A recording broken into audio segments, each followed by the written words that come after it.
Good afternoon and welcome to Permert Field here at Bernlohr Stadium.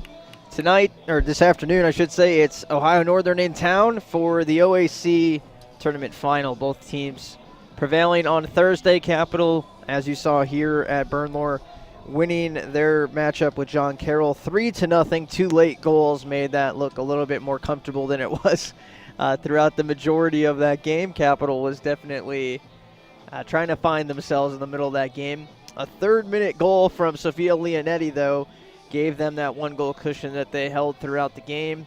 2 late goals from Lizzie Elliott and Avery Hart, of course, to put the game away with a 3-0 victory, earning their spot in the OAC final and awaiting the result of the Ohio Northern Otterbein game, which we were tracking as well. And that game went to overtime, scoreless. No one scored in either overtime period.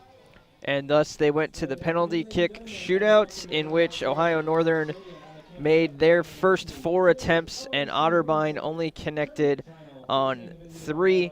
So they lost the penalty, or I'm sorry, they connected 3 of their 5.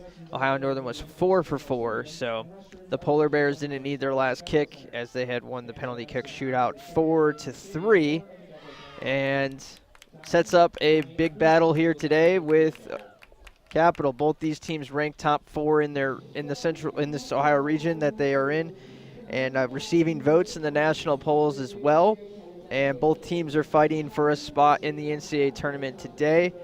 There's a good chance both teams might get in, but obviously you don't want to leave that up to the hands of the committee, and you'd like to get a win today and win the conference outright in the tournament. Punch your bid, and whichever team comes through and wins this game today will finish the season unbeaten in OAC play. They had identical 7-0-2 records. These two teams played back on October 8th. It was a home game here, and it was a 2-2 game, if you recall. So it's going to be interesting to see who comes out of this one. It's a really tough, even-matched game, and both these teams are really high quality and likely to both make the NCAA tournament. But again, the winner today clinches that spot. The loser has to wait until Monday at 2 o'clock to see if the committee deems them worthy of a bid in the NCAA tournament. Additionally, both teams have a chance at hosting a first and second round game in the NCAA tournament. And a win here today would obviously strengthen that resume for either side. Both teams could potentially be selected there, so we'd have to see that. Likely from this region that Case Western would host one of those 2 spots, and then the second one's kind of up in the air right now to see who would host. Case currently top 5 in the top 5 in the nation. You recall Capital went there and lost the first game of the year 4-2 back on September 1st. Avery Hart had both the goals in that game for what it's worth, but just kind of shows you the strength of Capital's schedule in the non-conference, which prepared them for the moment here today. So that's kind of setting the scene, at least. It's also extremely windy today. There's 20-mile-an-hour wind gusts currently blowing to the north, which would be towards the net on the left side of your screen. To me, it's kind of more angled towards the corner of that end zone, more so than directly at the goal, but that is the north end zone. So the team that's moving from right to left is probably moving downwind. The team moving from left to right is going to be upwind, unless the winds again shift. But it is windy. That is going to be a factor in today's game. Again, gusts right now around 20 miles an hour from what I'm seeing on the weather report. As well, some injuries from Capital to report on. So we mentioned Haley Moore missing on Thursday. She is again out for today's game.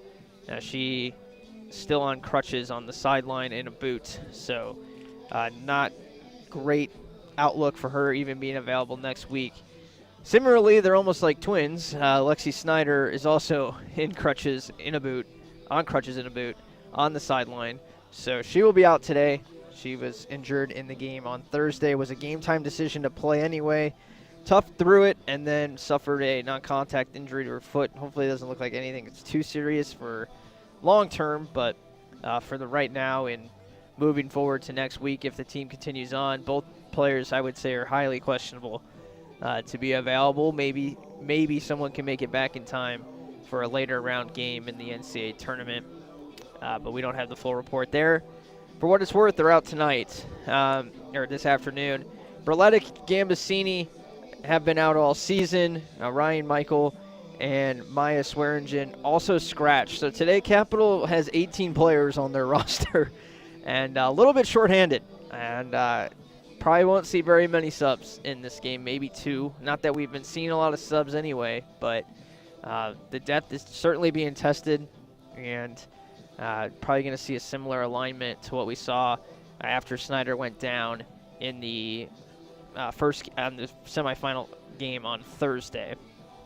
The starters for Capital in net, it's going to be the senior again, Lauren White.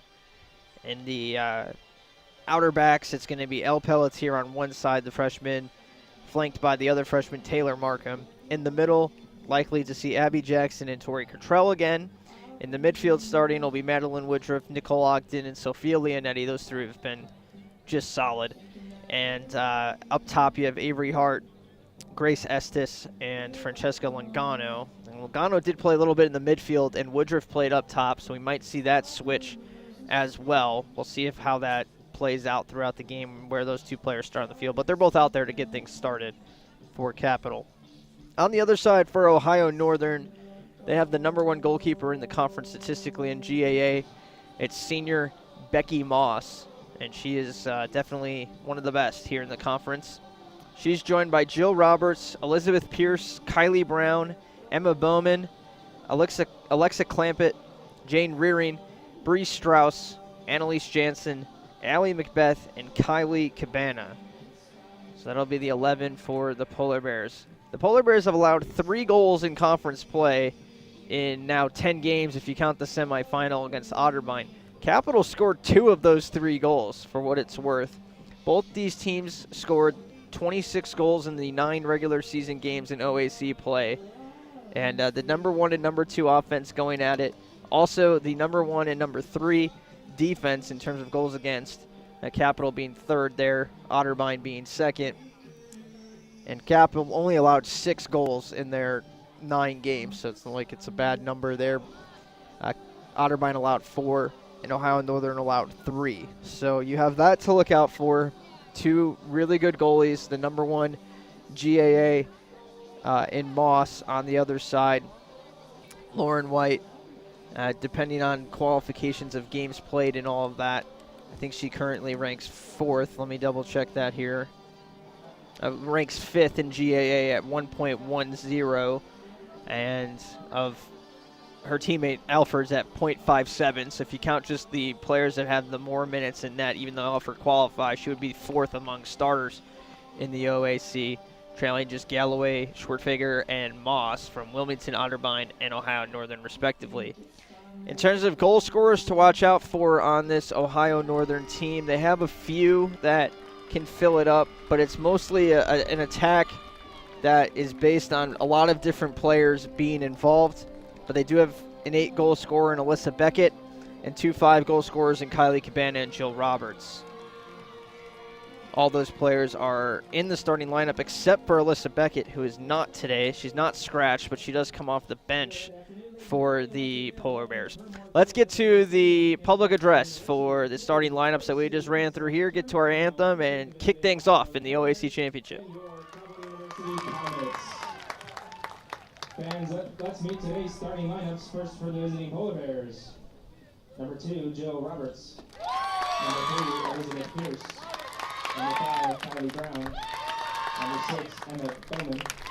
#12, Alexa Clampett. #19, Jane Rearing. #22, Bree Strauss. #26, Annalise Jensen. #28, Allie Macbeth. #30, Kylie Cabana. And the goalkeeper today, 00, Becky Moss. Ohio Northern is led by Mark Batman and assisted by Samantha Tianson and Dave Knapp. And now, fans, the starting lineup for your Capital University Comets. At defense, a freshman from Chillicothe, #2, El Pelletier. At defense, a sophomore from Columbus, #4, Abby English. At midfield, a senior from Hilliard, #21, Madeline Woodruff.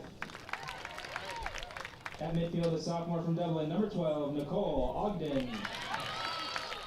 At midfield, a junior from Milford, number 13, Tori Cottrell. At forward, a senior from Pickerington, number 15, Avery Hart.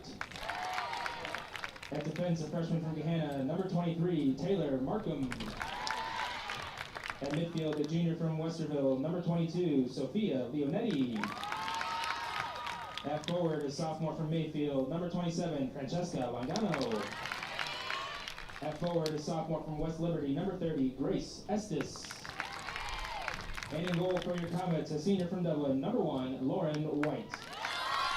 Capital is led by Matt Ogden and assisted by Megan Wharton and Giovanni Salinas. Fans, at this time, we ask you to please rise and remove your hats as we honor America with the playing of our national anthem.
And welcome back up into the broadcast booth here at Permort Field at Bernlohr Stadium.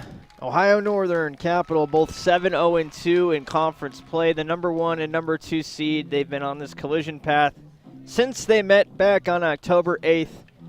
It seemed as though these two teams would be facing off here today, this afternoon, and we've made it. And here we are. So we'll see what this game holds now. First matchup for these two teams since Capital was last in the OAC title. That was back in 2017. Capital lost that game at ONU 2-0. Ohio Northern advanced the NCAA tournament. Capital did not. The first time these two teams faced off, under Coach Ogden that is, back in 2015. That was a 2-2 win for Capital, and I say 2-2 win as it went to penalty kicks, where Maura Fertino sends Capital to the NCAA tournament for the third straight season to send Capital with a 4-3 win in penalty kicks to qualify for that tournament. It was Coach Ogden's first season here at Capital, and Capital has not been back to the NCAA tournament or on top of the conference since. He has a chance to change that this afternoon with the squad out there. He's giving him a pep talk right now. So year 8, he's made it to the OAC final 3 times. That's not bad numbers there at all. And snapped a 4-game losing streak in the OAC semifinal on Thursday. Capital having one more pep talk here in the huddle, and they will get to it. Aaliyah Berletic right now is actually leading the talk here for the team. Ohio Northern's on the field. They're ready to go. They're going to be moving from right to left. Capital is moving from left to right, so Capital is heading into the wind for time being, but again, it's kind of a shifting wind as well, so we'll keep an eye on how it plays throughout this one. Now, we saw this at the end of the game and Thursday, and I mentioned it again now. Woodruff's playing up top as a striker. Langano is playing in her spot as the attacking midfielder. The two have switched positions, basically, and we hadn't seen that all season until just now on Thursday. In the middle of the game on Thursday. I don't know what prompting the change here, but they're going to start with that alignment again, putting Woodruff up on the right striker position, right wing, and Langano is that attacking midfielder at the top of the 3 in the midfield. So an interesting change. There's also quite a bit of number changes. I don't know how well the numbers even pick up on the broadcast stream, but there are some number changes for Capital. Woodruff, normally wearing 8, is wearing 21 today. Lizzie Elliott from 14 to 18. Leonetti from 25 to 22. Estes is going to be number 30 as opposed to 29. So if there's a mistake there, just bear with me. We'll get it corrected in terms of who's out there with what number. But for the most part, everybody is the same. And for what it's worth, these jerseys have much cleaner numbers on the back. They're not the white and gray scale kind of numbers on the other jerseys that they've had. I guess there was a dryer issue, which led to the jersey changes for today's game. So whatever that is a sign of. Ohio Northern in their black uniforms with orange numbering. Very clear to see who's on their side. And this is Jill Roberts, one of the 5 goal scorers for the Polar Bears. This ball is off of Pelletier, and it's going to go the other way for a throw-in for Ohio Northern. They're going to call that a corner. They will. So I guess it's a corner kick and went through the end zone. And it will be Roberts to swing it in for Ohio Northern. Early corner kick in the 2nd minute of the game. It's high, and it drifted all the way to the back line there. I believe that was Allie Macbeth who tried to header that back towards the center of the net, and it goes over the net. Too much leg on the corner kick there. Lauren White will send it back into play for Capital. 2 minutes have gone by in what could be a long afternoon here. These two teams, again, played to a 2-2 game back on October 8th, if you're just joining us. And that was 2 of the 3 goals that Ohio Northern has allowed in OAC play. So, obviously, Capital found something in that game. Trying to find something up the far sideline here. Avery Hart's going to get the touch on it for Capital. I'm not sure who that last went off of. It's off of Ohio Northern. Off of Hart, giving the ball to Ohio Northern. So it'll be a goal kick here for Becky Moss now. Coach Mark Batman for Ohio Northern, barking out some instructions. Today's officials, Noah Matos is our head official, head referee. J.J. Jemison and Brandon Klepek are the assistants today. Fouls called against Capital. Good crowd on hand here today.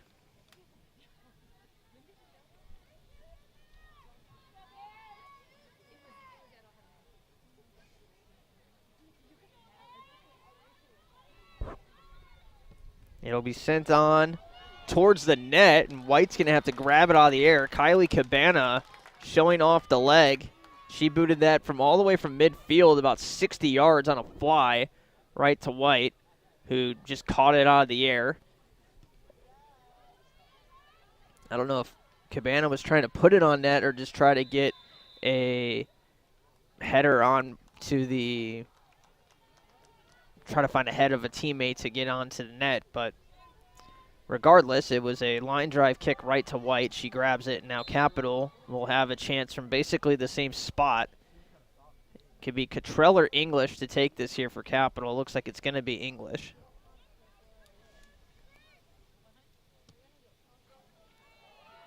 This one lofted to Hart, who does header it, but not a lot of juice on either the entrance kick there from English, as it kind of lofted up there, and then Hart's header didn't have a lot on it as well.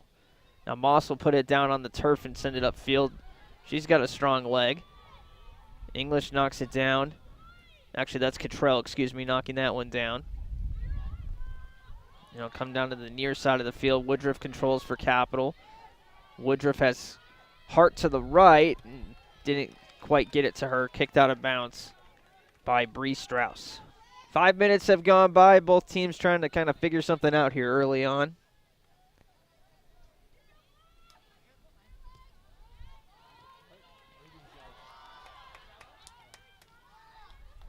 Capital working to control here. This is Taylor Markham. She had a really good game on Thursday, was very involved from her defensive position as an outer back, but you like to see the outer backs activated as part of the offense, and she certainly was on Thursday. Both teams usually on that Wednesday to Saturday schedule, so this is a little bit of a short rest, playing from Thursday now to Saturday, but both teams did have at least Tuesday off. If one of those teams from the Tuesday games, one of the road teams in the semis won, they would have had to play 3 games in a span of 5 days. Don't expect that to be much of an issue in terms of conditioning, but for what it's worth, if either or both of these teams advance to the OAC or to the NCAA tournament, they would have to play a Saturday and a Sunday back-to-back.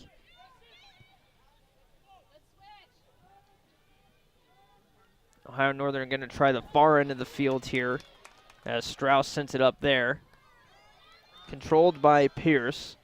Pierce swings it in, and Roberts gets the touch on it, but she uses the hand to try to control it there, so a handball ends the threat. And maybe a break from Capitals. That was a high percentage scoring position there in the box on the pass from Pierce, but Roberts used the hand, and Capital will get to clear it away now.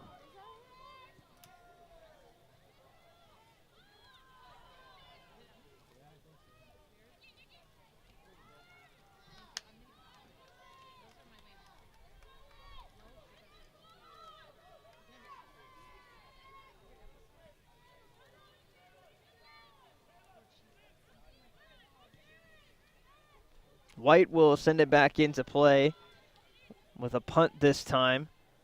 And looks like Ohio Northern. Nope, Capital. Leonetti will have it for Capital in the possession. Pelletier now drops it to the right side. Woodruff fakes a pass and goes that direction back to Pelletier. Pelletier and Woodruff trying to find some real estate, but there's really nothing here. So Leonetti opens up at midfield. And after some back and forth passing, Capital will come away with it again. Pelletier, though, sends it out of bounds too far off of her foot.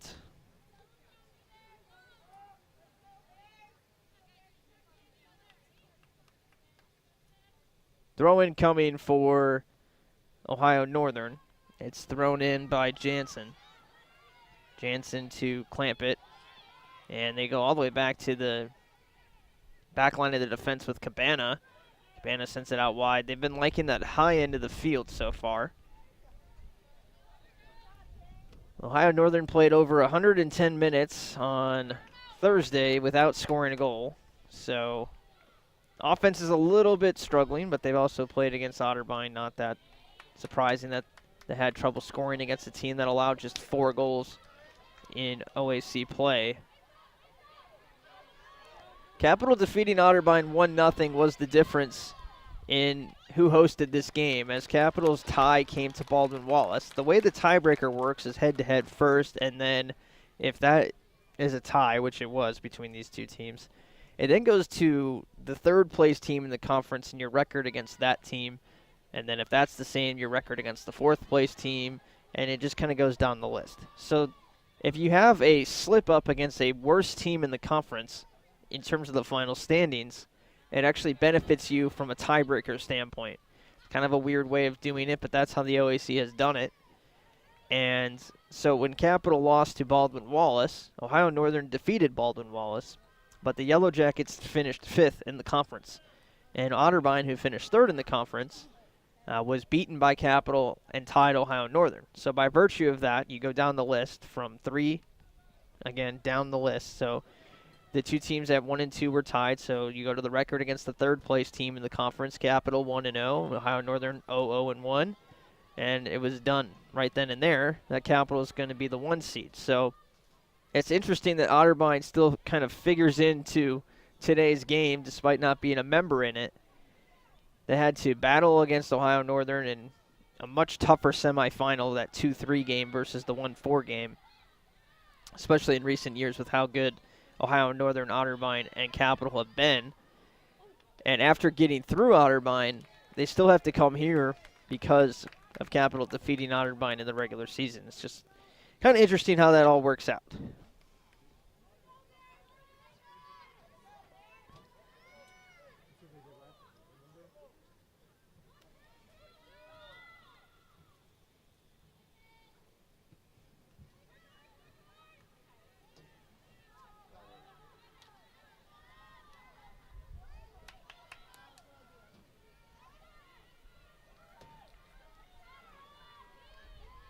Markham plays it upfield for Capital. Lungano trying to find the head of Estes on the left side here. And it's going to be a throw-in for Ohio Northern.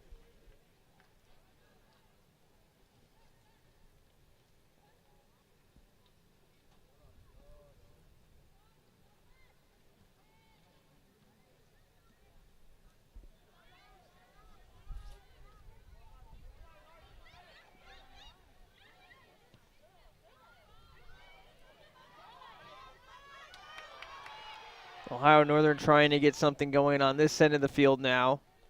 Involved in that play was Macbeth, number 28, but she's not able to get anything going here.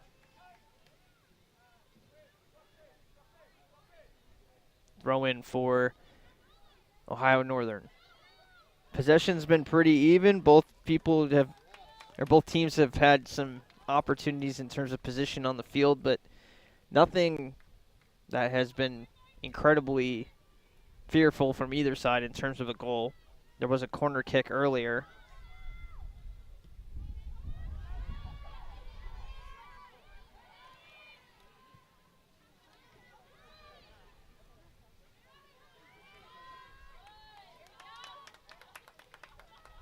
On the far end, that ball goes off the head of Markham, out of bounds.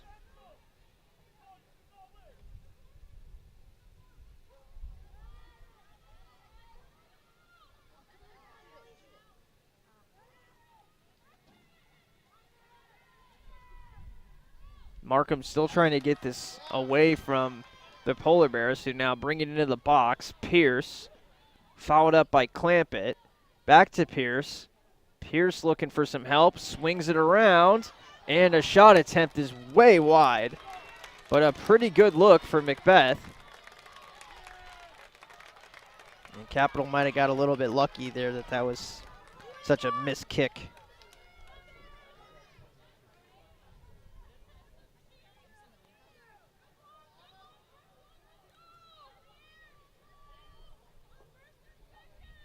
White will send it upfield now, and got under it quite a bit. Woodruff able to control with Pelletier. Those two have been linking up on the same page. Woodruff's just such a good passer.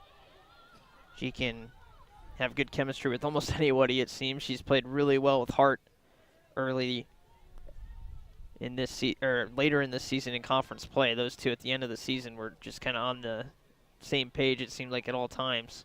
And Woodruff has been dishing out assists, especially on the corner kicks, to Leonetti. Now seeming to develop a bond with Pelletier. Deep kick here from Estes, and it's punched over the crossbar. Grace Estes, where did that come from? A very good-looking shot to the top right corner of the goal. And Moss has to punch it up in the air, and it hits the crossbar of the field goal upright. So it's out of play for a corner kick. I wonder how much they've done the scouting here on the other side, but Sophia Leonetti has been a problem on these, for the opposition, that is. This ball gets knocked away on a low line drive from Woodruff and now goes out of bounds. For what it's worth, Leonetti was on the back post and she had two players marking her. So, again, I don't know how much scouting and all of that goes into these matchups, but I know these coaches have film, and with Leonetti having 5 goals on corner kicks in the last 3 games here at Bernlohr, and this being the OAC final, you would think that they have some tape on that, and Ohio Northern seemed to be at least aware of Leonetti there and her ability to score on these.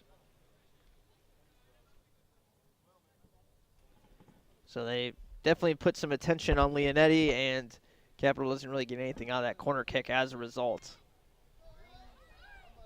Throw in by the Polar Bears. They'll get some more yardage after that throw in here from Jansen.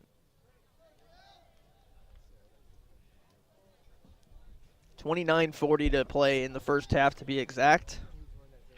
And we are still looking for the game's first goal. A goal that we might be searching for a long time with how good these two teams can be defensively.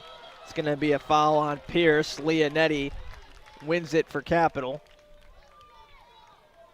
Pretty much a packed house here today. Just kind of looking out the window below me here. It's a pretty good crowd on hand. Spot in the NCAA tournament and potentially hosting at stake between these two teams. English walks it up the side of the right side of the field, gets it to Pelletier. Pelletier trying to get it past the defense, and it gets away from her, but she's able to get back to it.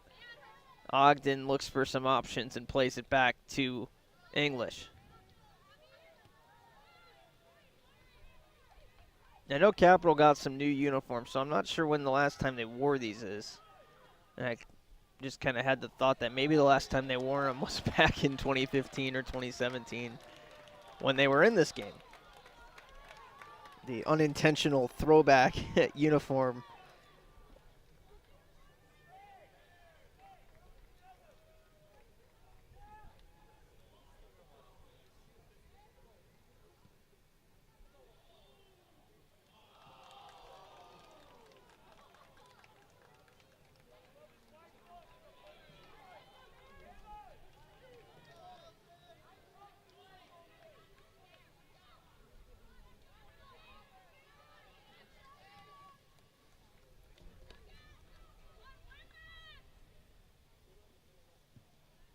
Sent up field now. Ogden blasted, and it goes right off of two other players, Jansen and Leonetti, and after the ensuing scramble, Leonetti a little bit aggressive there with the play on Macbeth. No whistle, though, from either side in terms of it being a foul. It just goes out of bounds. Pelletier with good positioning here to take this play away from Pierce. Roberts controls. Leonetti defends, wins, shoves the defender aside, gets it to Avery Hart. Leonetti controls for Capital. Leonetti puts it out in front of Woodruff, and too many black jerseys in the area. It's swept away by Kylie Cabana.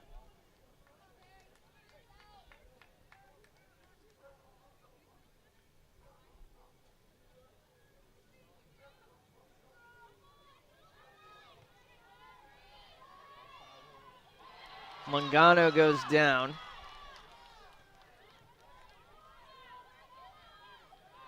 Ohio Northern comes away with it. Roberts, and now Pierce is playing on the left side of the attack. She had been on the right, and a good open field tackle there by Pelletier, unable to keep it in bounds, but she at least stops the run for the time being.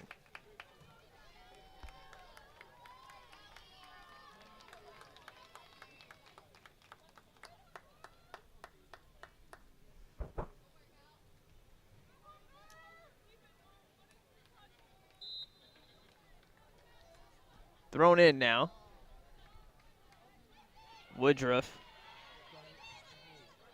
Good defense from Woodruff, and this play has to come all the way back to the defense. Longano almost with a steal. Now she runs into Hart. Hart's going to try to help out defensively now. Woodruff drops back as well as Longano gets back into position. And it's going to be a throw-in for the Polar Bears. 25:40 to play in the first half.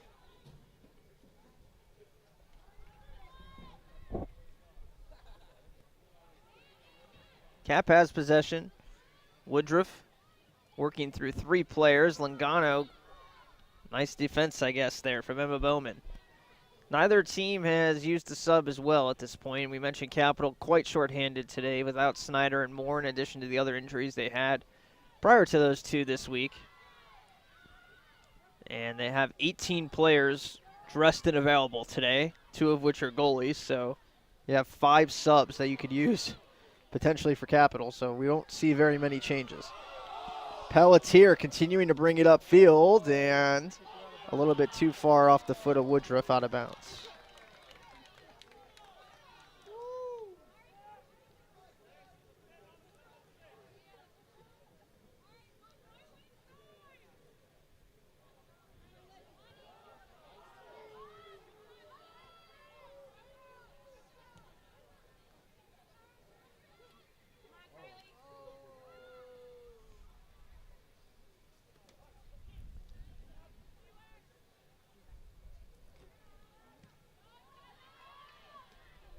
Markham to Avery Hart now. Hart trying to drop it back to Markham, and the Polar Bears will control. The last 10 minutes or so, you have to kind of give Capital a slight advantage in terms of positioning and where the ball is on the field.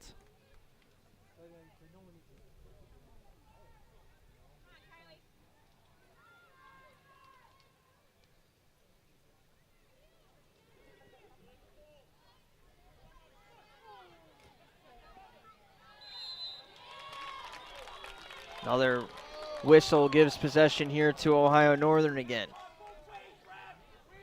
Polar Bears have 2 subs waiting to come on. Elena Casey and Sienna Kuhn getting ready to check in. What's interesting is that Alyssa Beckett, who is not scratched, has not been on the field yet. She has 8 goals this season. She's the leading goal scorer for the Polar Bears. Cabana with the strong kick and a good head from Leonetti, who is a little bit slow now and looking at her head, and that's going to draw a whistle from the officials. They might kick her out of the game. They're going to leave her in. At the concussions and all of that, you would be interesting to see if they have to take her out, and the officials aren't making them. We just mentioned that Capital is a little bit shorthanded, and she clearly kicked the ball or hit the ball with her head as a header. And I mean, it's not necessarily a concussion-based injury, so that's probably why she's allowed to stay in. If she fell on her head or fell into someone else and hit her head, that's kind of a different story. But the ball came to her. It hit her head, probably hit the wrong part of her head, and she was a little bit slow and dazed because it hits your head. It probably doesn't feel great. In terms of a concussion, though, I don't see it.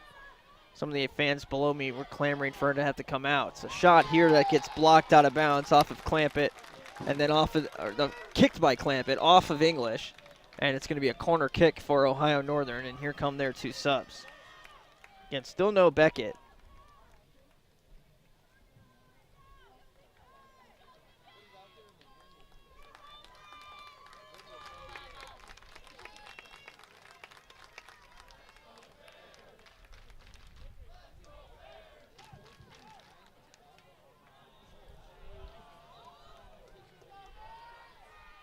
Here's the corner. It's lofting in front of the net. It's kicked away, and there's going to be a foul against Ohio Northern as Markham got shoved when she was getting ready to clear there.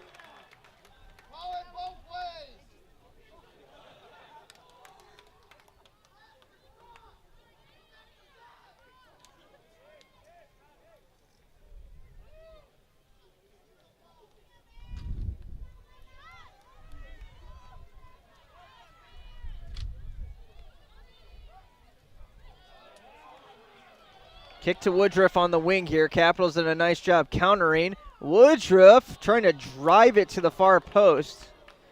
So there's the wind. I was talking about it earlier. The wind is kind of moving more towards the north from what my weather report says, but it's definitely shifted, and it's kind of pushing towards the far end of the screen on your guys' perspective out there. And so the kick from Woodruff, in normal conditions, I think that would have been right on the far post, but it went way over the head of Estes because I think the wind was behind it there. And as a result, the Polar Bears come away with a throw-in and move it up the field.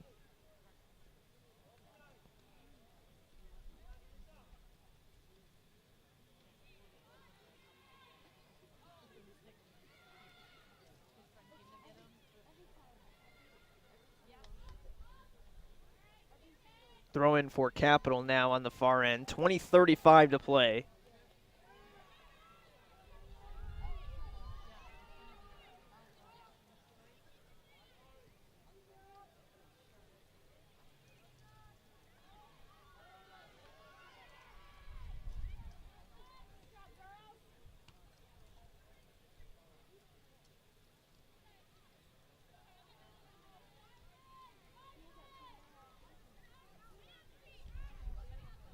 Up the far end now up the near side, I should say, for Ohio Northern. This is one of those recently substituted players, Elena Casey. She sends one through to the middle of the attack, and no one's home. Capitals trying to keep this second line from Ohio Northern. That one is a lofting ball over the net. A little bit too much leg on it from the outside there. The outer back from the Polar Bears. Trying to get a number there. I believe that was Rearing, number 19, yeah. Who sent that one over the net. And again, I don't really think that was a shot. I think it was just over the net on a cross.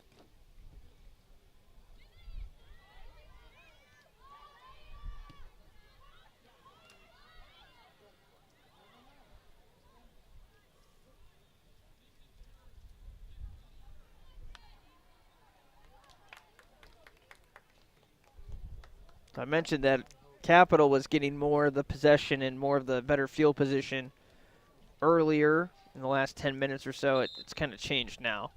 And I think it's now Ohio Northern who has a slight edge. Kira Kaiser checking in, a freshman. Kaiser's replacing Clampett as the striker for the Polar Bears. Still no subs for Capital. The wind is shifting again. It looks like it's kind of shifting back towards the end zone on the left side of your screen, which means the wind is kind of at the back of the Polar Bears right now. You can kind of see the corner flag there. It is drifting backwards. Not sure how well that can be seen on the camera here, but there's definitely a strong wind at the back of the Polar Bears here, and Capital is going into that wind. You can see it really whipping the netting around behind White now.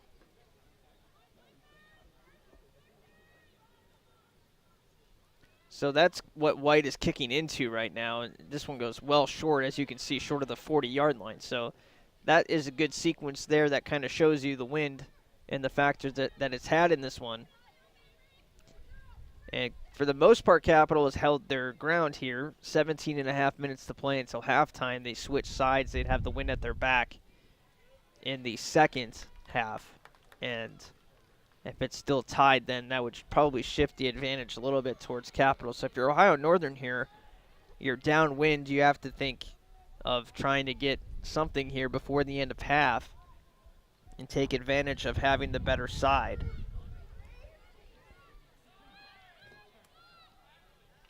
And the wind is not supposed to die down at all based on the weather forecast. It was forecasted for strong winds, and we've seen them. It's been windy this whole game, so kind of interesting to see how this plays out. A foul here. Avery Hart goes down, and that's going to be a free kick for Capital now. Tori Cottrell plays it quick and missed Pelletier. So everybody was getting organized, and Cottrell tried to kick it short to Pelletier, and it wasn't kicked very well, which led to it being taken away by the Polar Bears, and Capital had a really good set piece there from about 40 yards away from the net, and they basically just gave it away. And now the Polar Bears fighting to get something out of this. Not sure how those passes worked out, but they did. It's on the foot of Sierra Kuhn. She has to play it back, and it goes all the way outside to Rearing, who trips over the ball but keeps it in play. And now Rearing controls, moves inside, left foots it in. English sends it right back out, and Rearing will have a throw-in.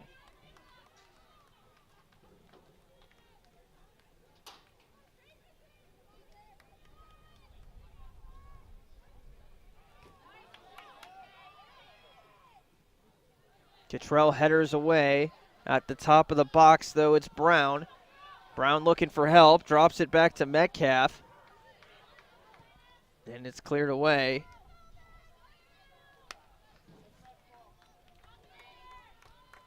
So 5 subs have come on for Ohio Northern in total. Metcalf, Casey, Kaiser, Kuhn, and Pulowski also checked in number 34. Cap still rolling with the 11 that they've had out there the whole game.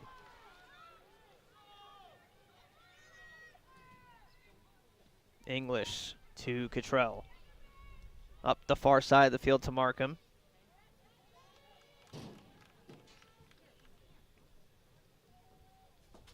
Markham throws it in as the sun's starting to peek out here at Bernlohr. Lungano dropped to Ogden, and she sends it to no man's land. This is going to roll all the way out of bounds. Miskicked by Ogden.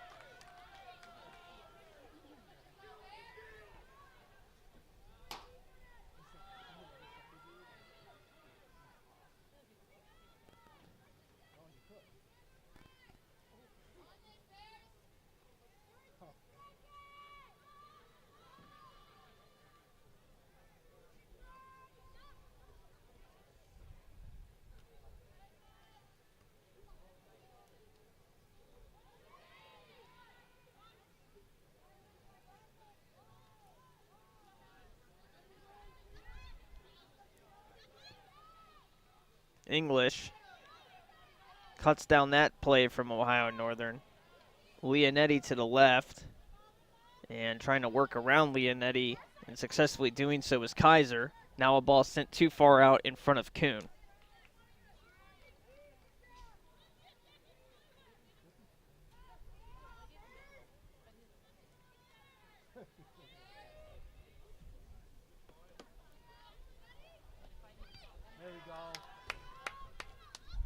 White's punt gets off of the foot of Metcalf and just rolls all the way back down.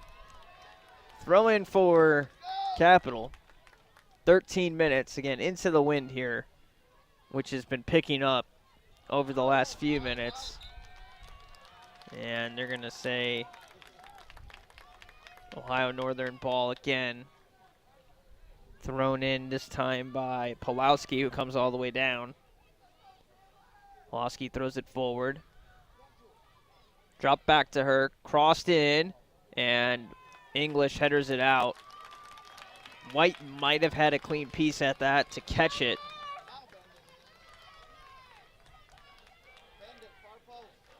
Chandler Clark checks in, as well as Haley Cannon. Still no sign of Alyssa Beckett, Ohio Northern's leading goal scorer. And for what it's worth, she played 17 of their 18 games this season. Checking if she was on the field against Otterbein. We'll check on that in a second here after the corner. Cleared away by Leonetti. Avery Hart there to help out as well. That goes off of the Polar Bears and a throw-in for Capital. Beckett did not play in the game against Otterbein and may not be available today. She's not scratched, like I said. So she is allegedly available to play. Maybe Ohio Northern keeping that somewhat under wraps. The Polar Bears haven't allowed a goal since October 8th when Capital last played them. Since then, they have won 6 straight games in terms of shutouts, and then in the penalty kicks, they got the win against Otterbein, technically another shutout. So 7 straight games without allowing a goal. Estes is going to check out Lizzie Elliott, who scored her 2nd goal this season, which gave Capital a 2-goal edge on Thursday. Checks in for the Comets.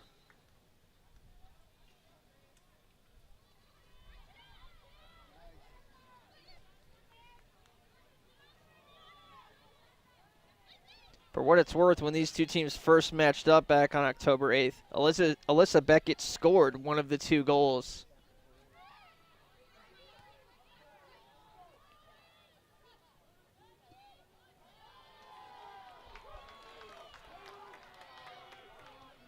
Ogden plays it forward to Lungano.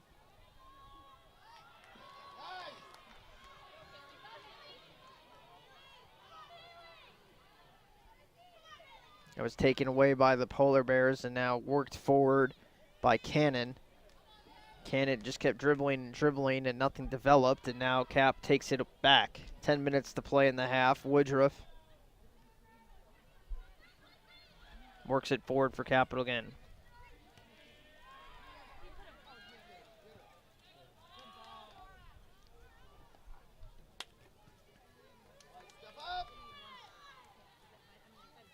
Woodruff headers it forward.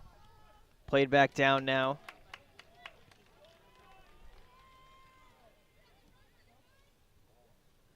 Good passing to get it to the far end of the field and then drill it through the middle. Cleared away again by Capital.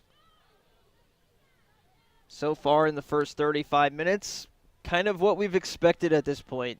Just kind of a low-scoring, grinded-out type of game, and it's probably going to take one mental lapse or some physical error maybe that decides this game. And whichever team is more disciplined for the full 90 and potentially more than that will win this game. Shots are even right now, 4 for Ohio Northern, 3 for Capital. The Polar Bears have been called for 7 fouls, Capital just 2. White has made 1 save, Moss has made 2 saves. Pelletier to throw in for Capital, 8:40 to play. Pelletier drops it for Leonetti. Leonetti winding to go back to the net, and English calls out to White to play it. And this is going to be trouble at midfield. It had a lot of spin on it, fortunately, so it kicks off of the foot of Nora Metcalf wrong. And now Markham collects, sends to Logano. She's got plenty of room. Plays it out wide to Woodruff. Woodruff works it up the far end, using some of the ball handling here, trying to find a path for herself. Will have to play it back. Pelletier sends it forward off the foot of Hart. Hart's got some space, takes the kick off of Moss, and then it pops right back to her. Oh, that was a fortunate bounce there. Hart had a ridiculous angle to shoot from and just put it on Moss, and it caught off of her hand, popped into the air, and if that spun away from her, that was into the net. Fortunately for Moss, it landed right in her lap as she was laying on her back. Huge break for the Polar Bears, and Avery Hart nearly put the Comets ahead. Maybe some momentum now for Capital. Hart not fouled there, did get knocked off her line. It's kicked out of bounds by the Polar Bears.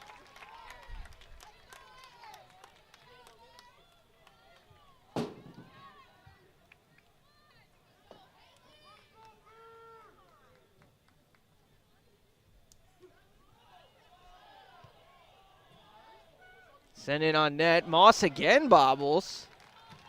And this time collects.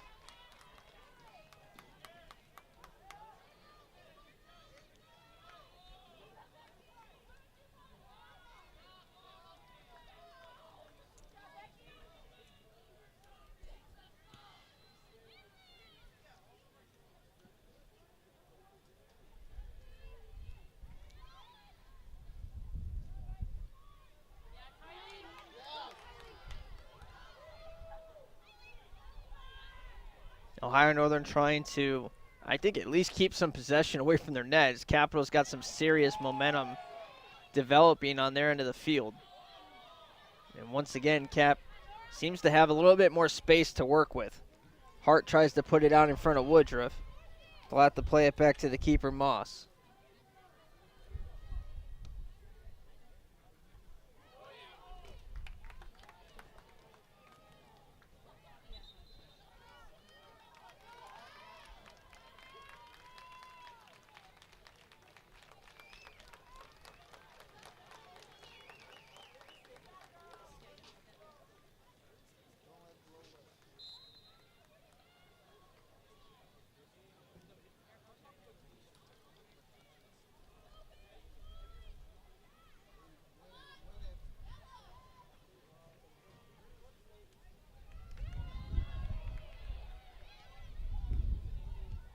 Cap is able to get it back towards Ohio Northern's end of the field. You can see the wind playing with this ball right now. Every time it goes flying into the air. Some leaves are blowing across as well. And that the gusts are starting to be stronger once again. Capital's going into this wind. Chandler Clark comes away with it for Ohio Northern, and she's able to win possession as English has to kick it out of bounds.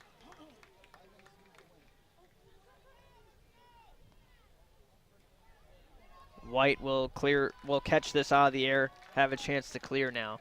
Under 5 minutes to play. First half action still scoreless. Shots are exactly even now at 4 apiece.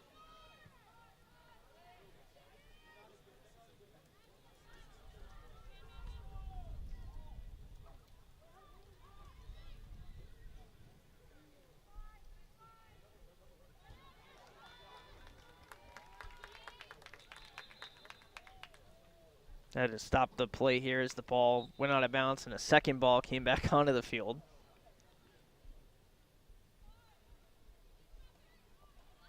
Capital defense has kept play away from their net here for the later stages of this first half. Here's Lingano now.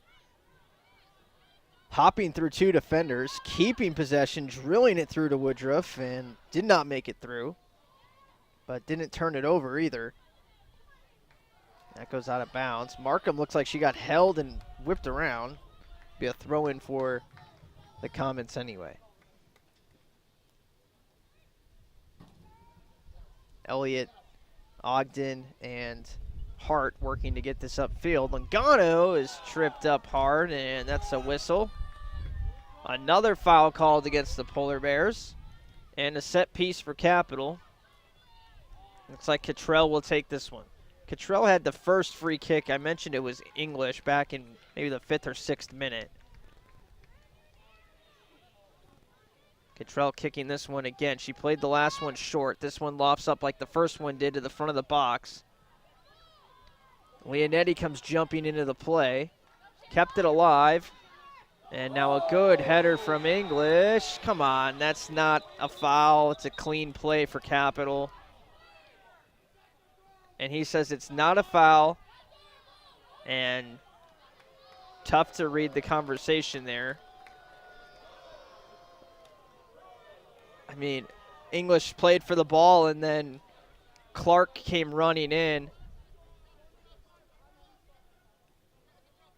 He's going to drop it into play. So it was not a foul called against Capital there, not a foul against English. It's just a dropped ball because of the collision with the head. I mean, it makes sense. Coach Batman doesn't like it, but that's the right call. English played a clean header. Jumping into the play was Clark. Clark hit her head, and Capital gets possession. So it's not going to be a free kick, but it is going to be dropped into play. And basically the ball is given to Capital, and they'll play it upfield. Ohio Northern will play on. So again, not a foul. They just whistled play there. Dead just because of this situation with the potential head injury.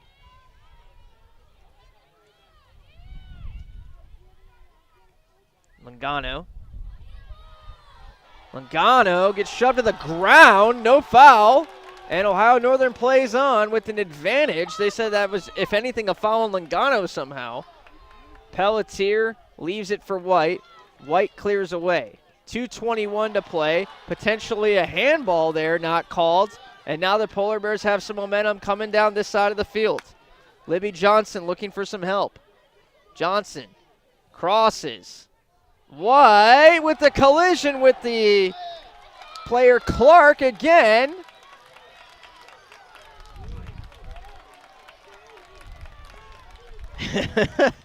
Normally, when there's a collision with the keeper, it's not a great thing to begin with. When you mention that it's Clark, who just came flying in at English and almost had a head injury stop the game just a few moments ago, it's another story. Avery Hart has it in the box, 1:40 to play. Hart sends it at net, and Moss makes the save. Starting to get that physical, chippy kind of game.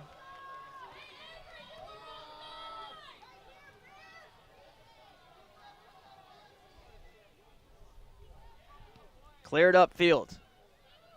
Leonetti with a header that is going to go all the way back to White. 1:13 to play. I think right now, if you're Capital, you want to just send this thing to the locker room and switch sides, have the more beneficial side in terms of the wind. English is called for a foul now. Well, the whistles work today, that's for sure. There was not a lot of foul called in the game on Thursday, and this has been the opposite. It's been very officiated. And a dangerous kicker now with Kylie Cabana to kick the set piece. She could put this at net. She has 5 goals this season as a defender. She sends it towards the net, and it lofts over and wide. 30 seconds left. Capital will have to run down a new ball, so that's going to run down another 5 seconds or so. And by the time White has one in her hands, there's 22 seconds to play. She'll put it down slowly, cook this away, and we are probably headed to halftime scoreless. And again, that's a win for Capital if you ask me, because they're going to switch sides and have the better side of the field. 10 seconds left to play. It goes in off Logano and out of bounds. 5 shots apiece, and we're tied at zeros. The first 45 minutes decided absolutely nothing. We'll see if the next 45 do, or if we're headed for more extracurricular activity after 2 scoreless periods potentially, or 2 locked up periods in terms of the score. We'll see what the second half has in store, but after 45 minutes, we are scoreless here at Bernlohr. We'll be back in 15 for half 2.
Well, the first 45 minutes settled absolutely nothing. 5 shots apiece for each team.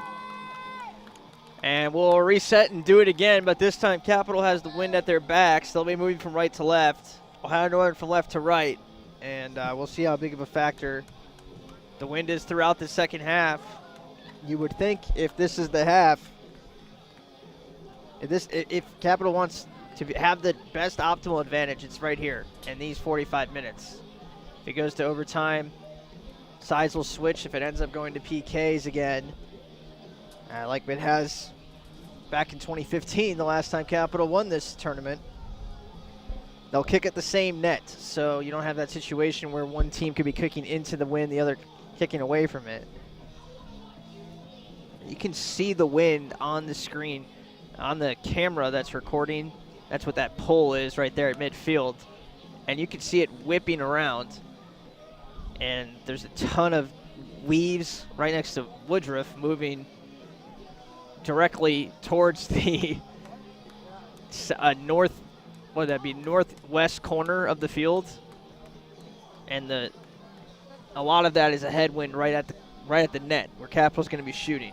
So there's going to be a lot more power on these kicks from Capital in the second half, and Ohio Northern's going to be kicking into this wind, and we saw them rip some lasers towards the net.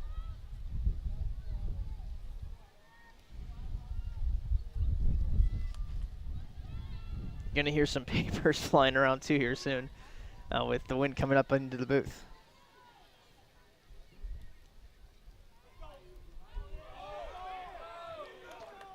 And here comes Estes up the far end of the field for Capital, trying to take advantage early on. Estes dribbles into the box, and it's tipped away from her, kicked out of bounds. But Capital already kind of using this advantage and getting into a good spot on the field.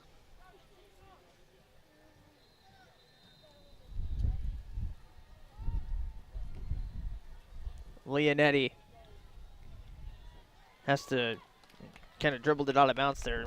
Bad touch, I guess.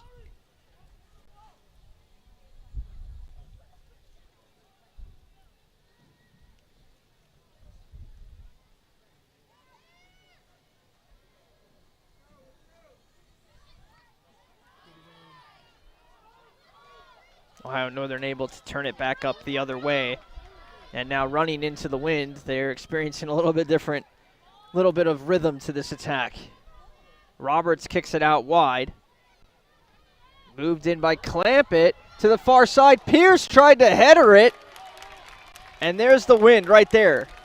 On the cross, it kind of lofted around there, and Pierce tried to header it, and the ball really wasn't there. She kind of barely tipped it with her head.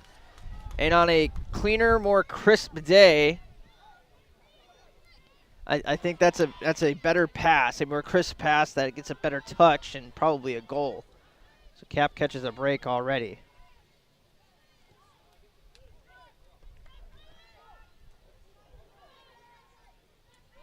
Ogden plays it forward, and it's sent right back out by Ohio Northern. Cottrell uses her legs there to play it upfield to Ogden.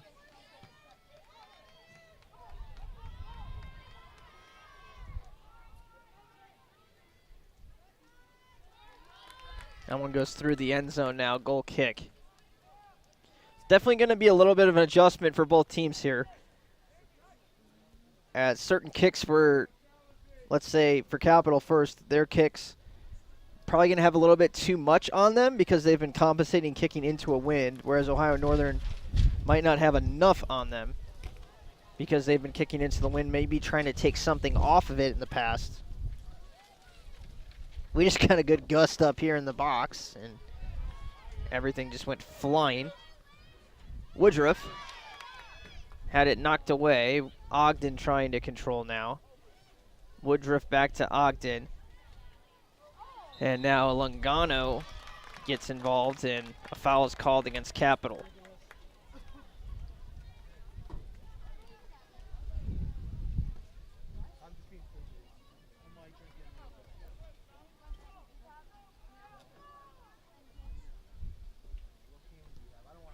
Kicked upfield by the Polar Bears now.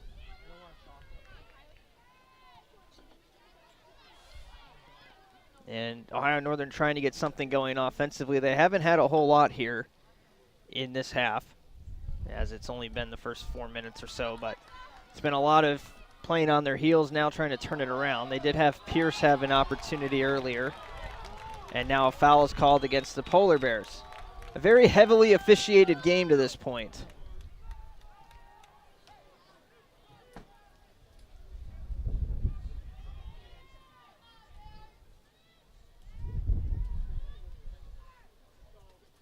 You can hear the wind even starting to pick up in the crowd mic a little bit.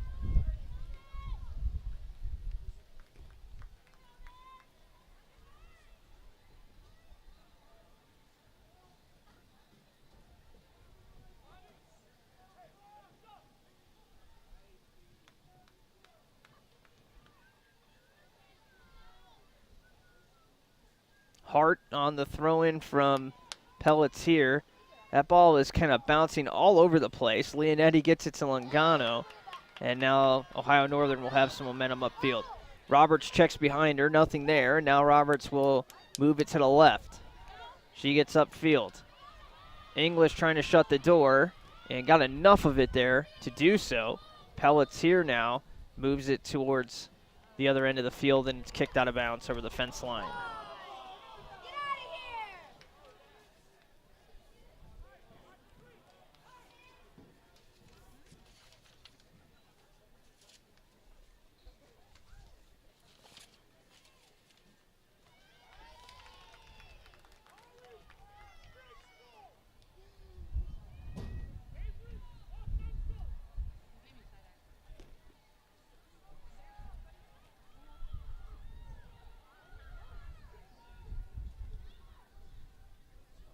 Ball sent to the front of the box towards Woodruff and Longano. They're trying to get it moving, and there's nothing there. Ohio Northern will turn it the other way again. Sent into the wind and out of bounds.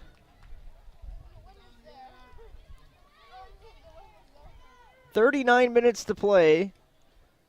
A lot of the same here in the first 6 minutes so far in the second half. Both teams still making those adjustments and trying to figure this thing out.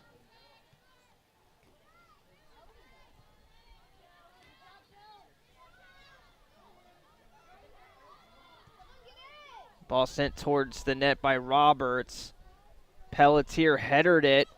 Ohio Northern controls it, and now English sweeps it away up the far end of the field and out of bounds for Estes trying to get back to it.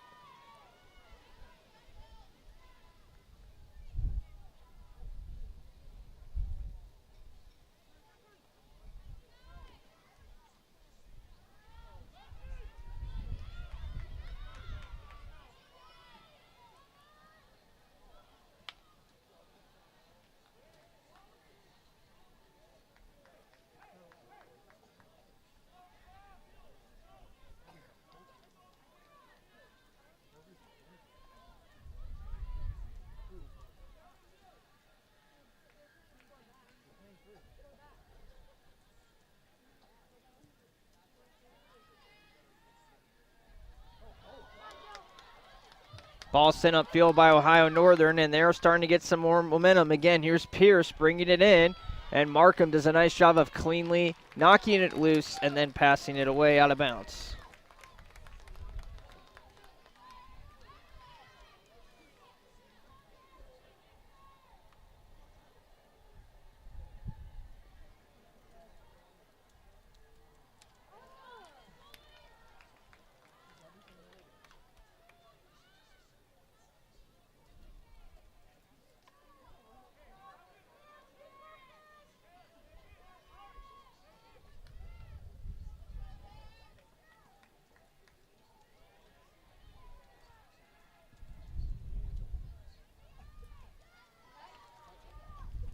Capital kind of struggling now to get the ball away from their own net.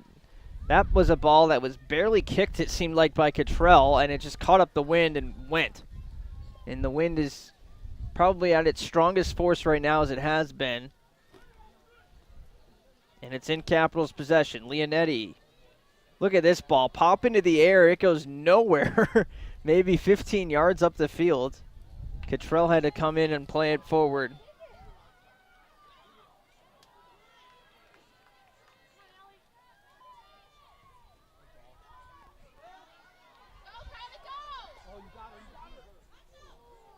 Another ball rolled into the box by the Polar Bears, but nothing doing. And they are probably missing Alyssa Beckett about now. She is still not played.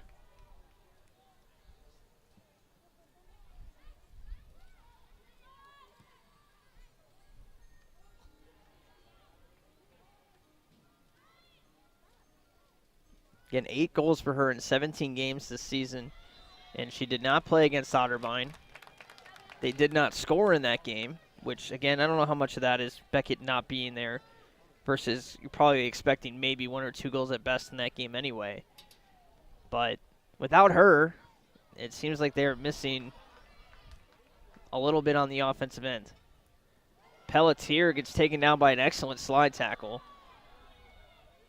One of the differences in this game, too, is that Ohio Northern has a fully healthy and very successful back line, whereas Capitals is injured and has some new faces back there trying to kind of melt together and form a good unit here in the final week of the season, literally. Ball stays in bounds. Estes does a nice job. Hart pushes it along, and now Hart is going to try to win a foot race into the corner. Look at it, just continue to spin down, and it's going to be a throw-in all the way in the top corner of the field. Ohio Northern's actually had really good possession here in this half, and they've actually moved the ball pretty well. But then the conditions start to impact it.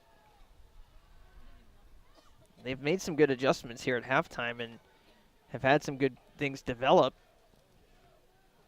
Capital kind of looking for that to happen still.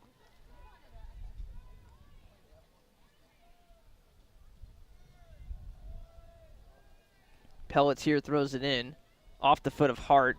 Estes swings it in off of a defender, and he goes out of bounds again. Another opportunity to kick here, or to throw it in and keep it going.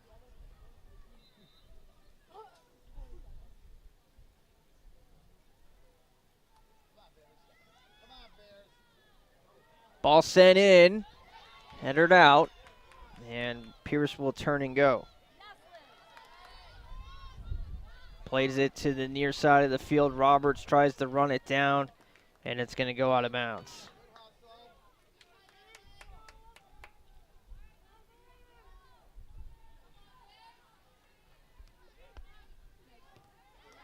.33:28 to play. Now a foul called against the Polar Bears will give Capital a free kick. And you can put this on net from here.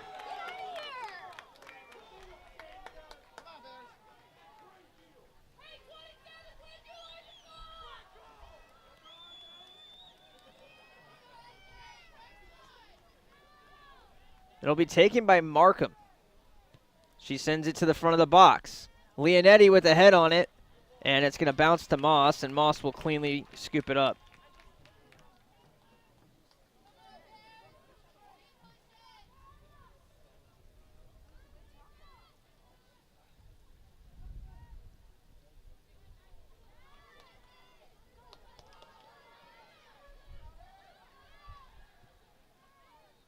Cap sends it back to midfield now after Moss sent it upfield.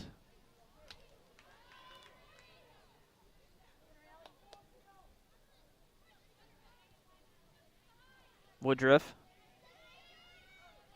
kicks it out of bounds off of number 19 for Ohio Northern. That's Jane Rearing.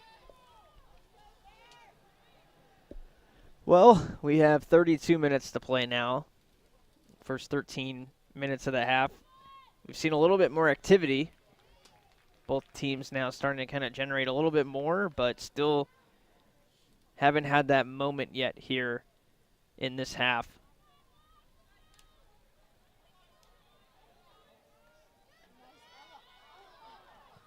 Another ball sent away from the box by the Polar Bears. Markham plays it down to Woodruff. Woodruff swings, sends it far, and the wind's going to pick that up. Estes runs it down, though, chips it back into the box, and her shot gets blocked out of bounds. Estes has done a nice job.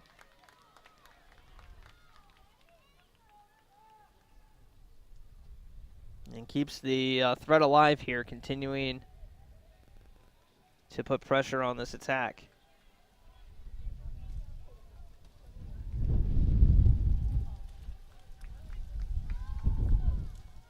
Another throw-in doesn't generate anything, though.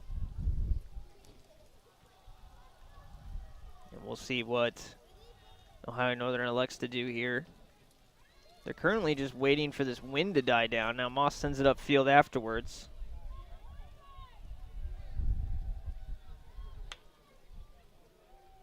Wind is just whipping around the field. It's kind of crazy.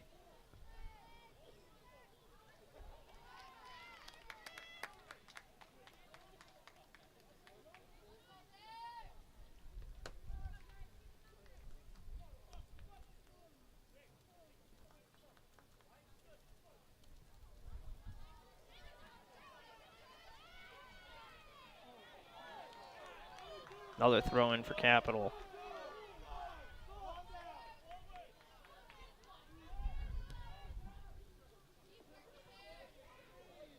Kicked out of bounds now on this end, so kind of entering a little bit of a lull in the middle of the field.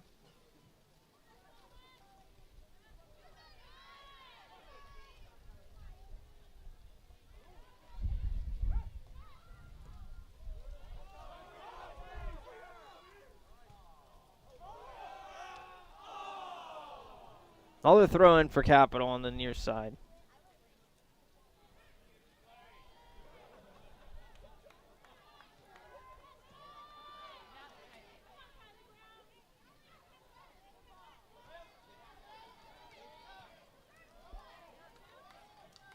Leonetti will kick this away from the play of number 12, Clampett.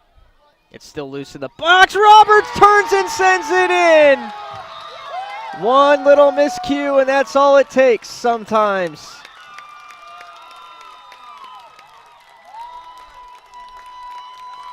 Leonetti had kicked it away. Look at Moss all the way up here with her teammates.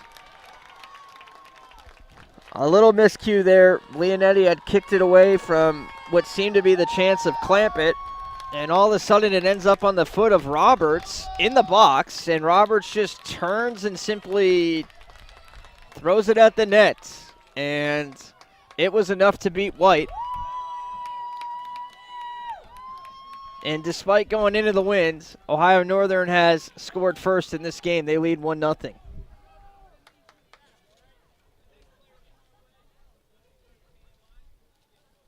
And the official issuing a sideline warning now as the bench, I guess, got too far onto the field. I mean, pretty exciting moment, obviously. This is only the third time this season where an opponent has scored first on Capital. The other two times, a tie and a loss. The tie was to Ohio Northern. The loss was to Case Western.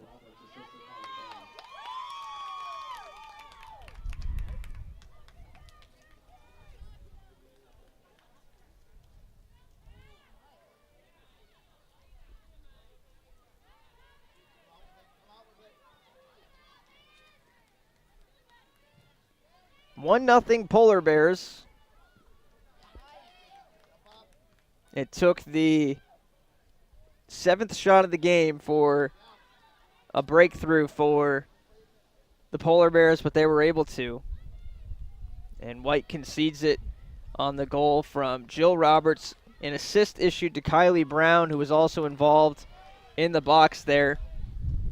The initial push, Leonetti had shut the door.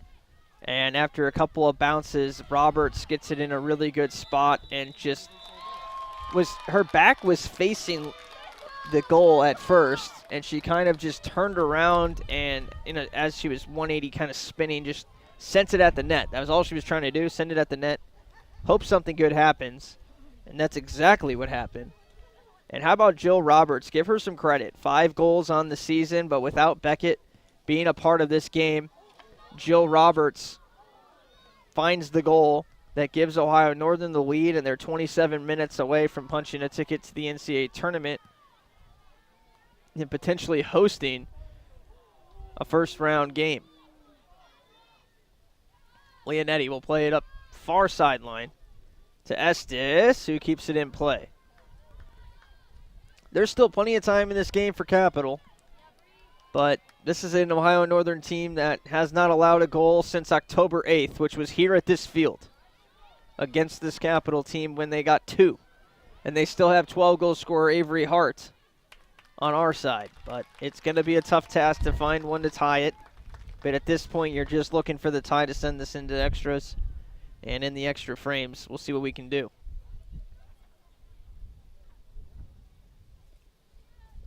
That's definitely the new mission here. Hart is able to knock down that kick from Moss. And it's going to go out of bounds again for a goal kick. Zagaro is going to check in. And she will replace Markham. Elliott also checking in. It's actually Estes who came off, not Markham. My mistake. Lungano is out as well. So Woodruff goes back into that normal midfield spot that we've seen her in for the majority of the season. And Zagaro and Elliott will check in on the wings opposite of Hart to her left and right.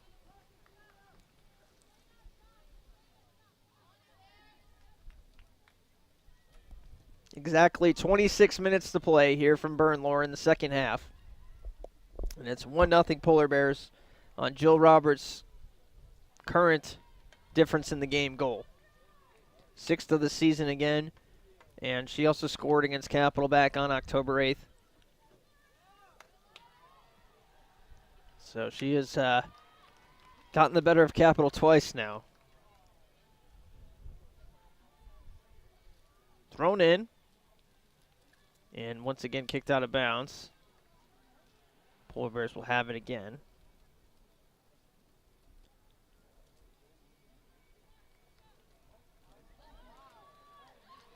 Polar Bears trying to get one more here, which would make this mountain a very high one for Capital to climb. And we saw in that Baldwin-Wallace game when Capital trailed by 1, an entire half where they were just relentlessly trying to get it going and find that tying goal. And it took all the way until the last minute for Capital to do it from a corner kick Woodruff to Leonetti. And that tie allowed this game to be played here today instead of in Ada, Ohio. And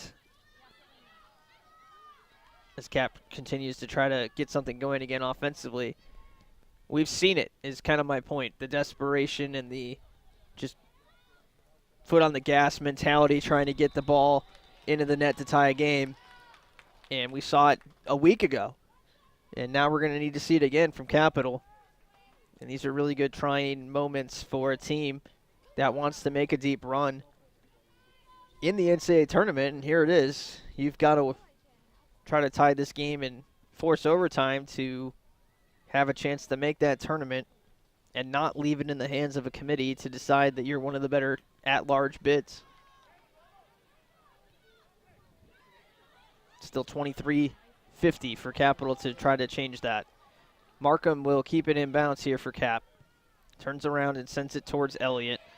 And Rearing's there to knock it down. Now Ogden steps in front. Woodruff passes it along. And almost tripping over the ball, but playing it forward instead was one of the outer backs there from from Ohio Northern. That's Pulowski. Casey comes away with it for Capital, or for Ohio Northern. Casey now walks it up the right side and centers it now. Dropped back again. Kylie Brown, who set up the first goal, tries to cross one in. It's still loose. Someone please clear this ball. Ogden trying to help. And now it gets onto the foot of Flanagan. And almost finding a player on the weak side here. That's Casey. And once again, just kick it away. Just don't give him a chance to have something develop there. And Flanagan and Casey were almost able to find something there for the Polar Bears.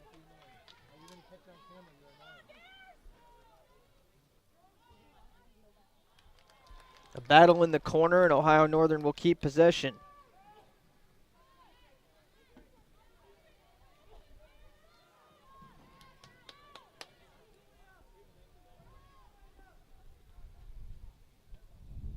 sent in. A high lofting ball. Cleared away by White. The wind helped there as well. And this ball is dribbled all the way back 50 yards away from the net. Woodruff contests with it. Woodruff battling hard for it. Plays it forward and is called for a foul. They're not letting him get away with any kind of contact in this game.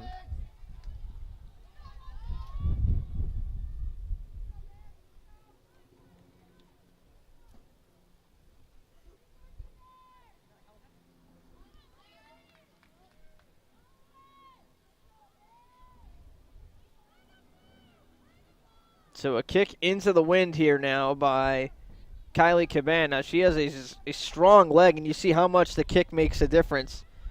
She was blasting those at the net from 50 yards away on the other side. This one doesn't even make it to the box. Elliott has it for Capital. Elliott goes down and is basically tackled by Allie Macbeth. Just another foul. No whistle for a card. The fouls have now gone 11 Ohio Northern, 8 Capital. Shots still in favor of the Comets, 8-7.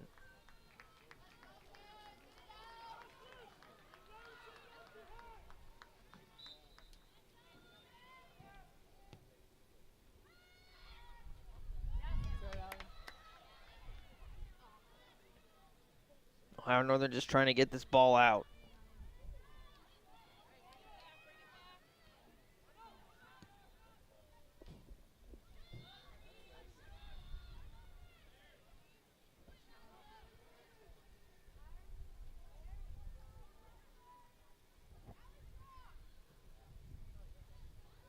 Woodruff drops it back for Leonetti. Plenty of room for Markham. She'll try it now. 20 minutes and 25 seconds left. Markham moves it forward off the foot of Hart.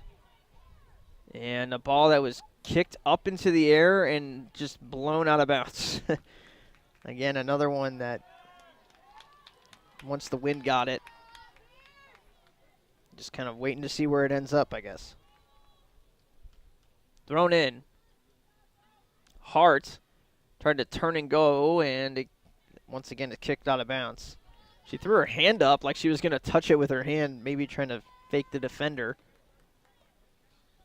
Markham throws it in this time. Hart has it. In the box, takes the shot. It's low, and Moss just scoops it off the turf.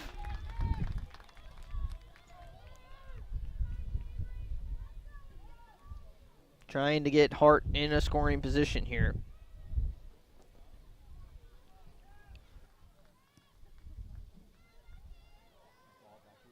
This ball's launched up the far sideline now. And a lot of room here for Clampett. A pass and cleared away smartly by Capital.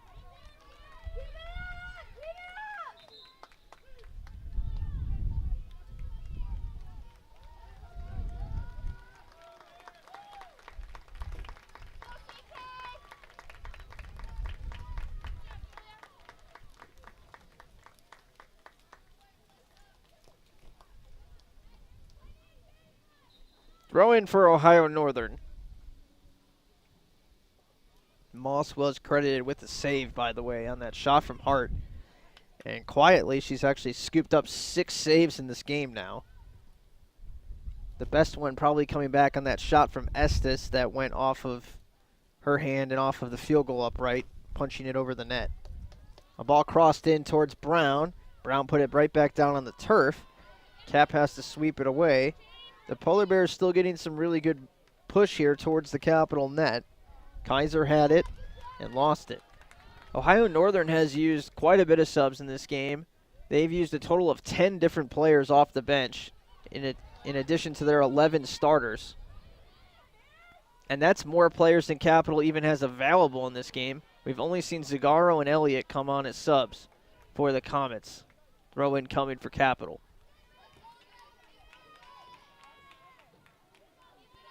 The wind is at their back, fortunately, so they have that going for them, which we've mentioned a few times, probably too many times. But they've got to find a way to get it into a good scoring position because they're going to be able to get a lot of heat on that shot at the net.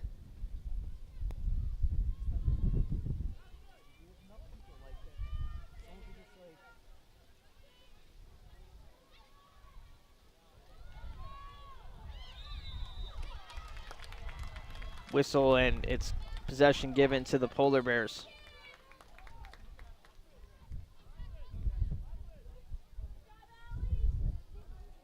I've had to literally move to a different spot up here with the wind, as papers were just flying with how much of these gusts of wind are coming in. Well over 20 miles an hour now, which they were earlier. Collision there, they say let him play.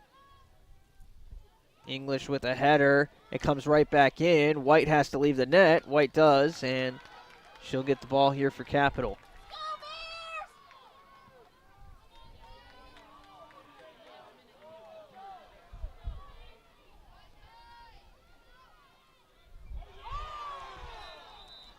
And now another foul called against Capital for possession the other way.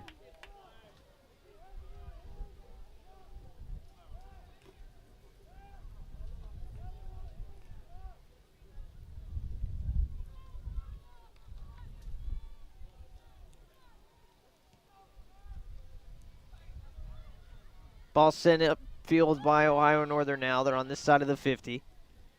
Ball sent into the corner. I think Ohio Northern has adjusted nicely to playing on this end, and they're keeping the passes low, which is probably something that they were told at halftime. If you're Capital, you want these balls to go high so they can get position down the field. Keep it low, maybe the wind not as much of a factor. Thrown in by Pelletier. Hart. It's going to go out of bounds. Off of Ohio Northern.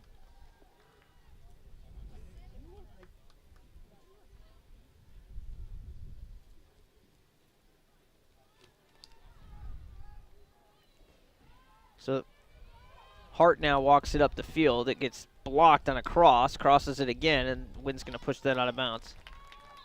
Goal kick coming, 15 minutes left to play. Substitutions for Ohio Northern yet again. Roberts and Jansen check back in. For Capital, just an interesting thing to note with all of the injuries that they've had. You're getting some really good experience for an OAC tournament game and OAC final to have 8 underclassmen playing in this game of the 13 that have touched the field for Capital. You have Pelletier, Elliott, Markham as freshmen, and English, Ogden, Logano, Zagaro, Estes as your sophomores. Not that we're looking for moral victories or anything like that, but it's a young team out there. With Snyder as a junior and Moore's sophomores also injured, and the 2 seniors, Gambasini and Berletic, who figured to be a big part of this, injured both in the preseason and during the early stages of the season in Game 5 in Berletic's case. Sent upfield and knocked down by Pelletier.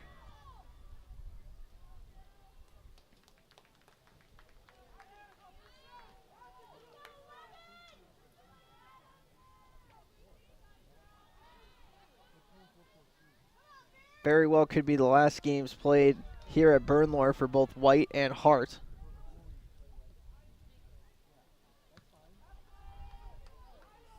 As their senior day tie was able to give them home field advantage in this tournament.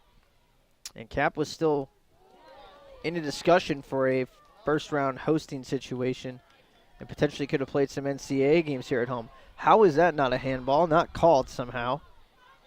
Markham gets it forward towards Elliott now. Elliott in between Zagaro and Hart and didn't get it to either of them.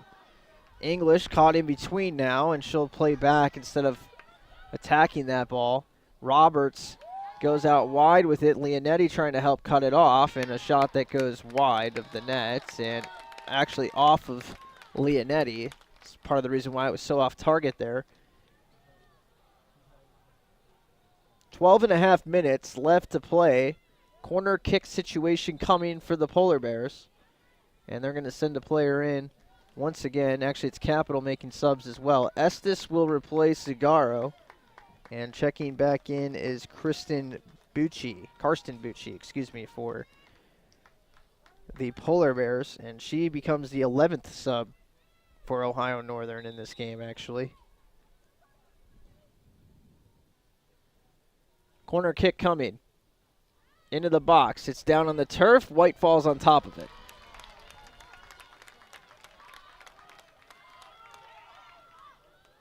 "12 minutes to play." So the flags that are in the corner of the field have all fallen over at this point due to wind. The last one in the top side of the field just fell over, and it made me check the other 3, which are all down as well. Signs are blowing in the crowd now, and there's leaves blowing all over the place on the turf. Fortunately, it's not cold, but it is definitely kind of a fall windy day here at Bernlohr. Ohio Northern 11 minutes and 20 seconds away from knocking off the Comets and booking a trip to the NCAA tournament, which may be at home. Capital's fate would rest with the committee on Monday at 2 o'clock. Crossed. On set on net. White makes the save of the day. Wow, what looked like a simple cross there from Bucci sent it into a perfect spot, and an excellent save by White to keep this game alive. That was one of the better saves White's made all year, probably. And Sienna Kuhn was turned away. Now Bucci plays it short on the corner kick.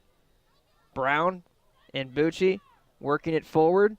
Brown walks it into the box, sends one towards the front of the net, and it's out of bounds as Roberts went down.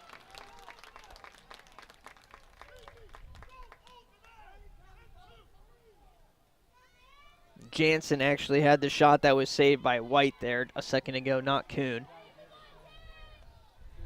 Be a corner kick here, 10 minutes to go, and Brown is sitting short here for Bucci. Now she clears out, and Bucci's going to send in a more traditional corner kick, it looks like. Bucci crosses. It's down on the turf off of Capital's defense. That was Estes playing defense there. Ogden tries to clear, made a collision with a opponent. That was Brown. Hartz takes it away for Capital. Stolen right back. Now Hartz called for a foul. 12 fouls. Make it 11 actually for each side now.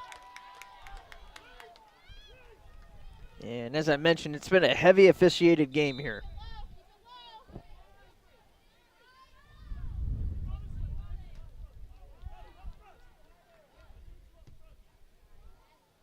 Cabana with a rocket sent in, and it curls away from the box and out of bounds. Cabana with one of the strongest legs I've seen from a defender here at this level.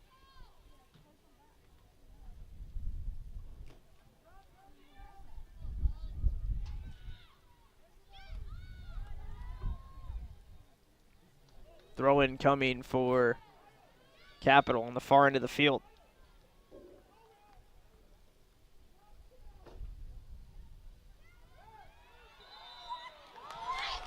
And now another foul, giving Capital more possession.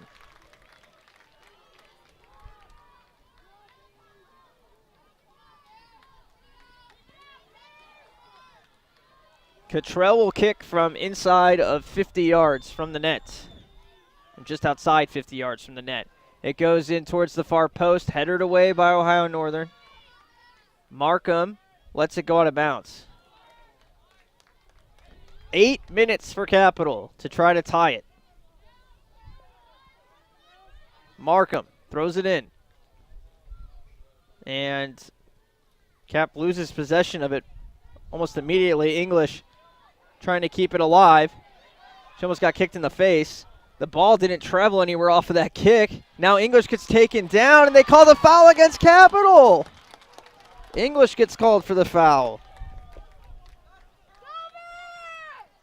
Coach Ogden wants the call the other way, and I think he might have a legitimate case on that one. English called for the foul. And now They stopped the clock. And are they going to give Coach a card again?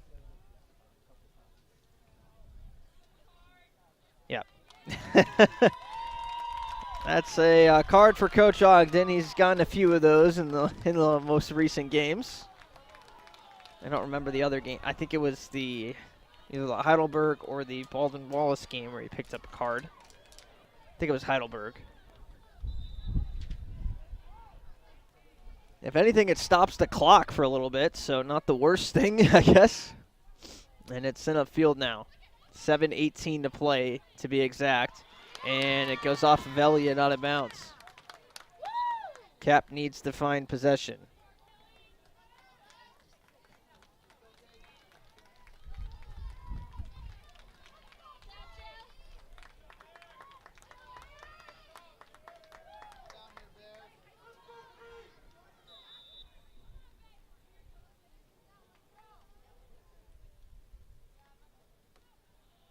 Markham does get possession back for Capital.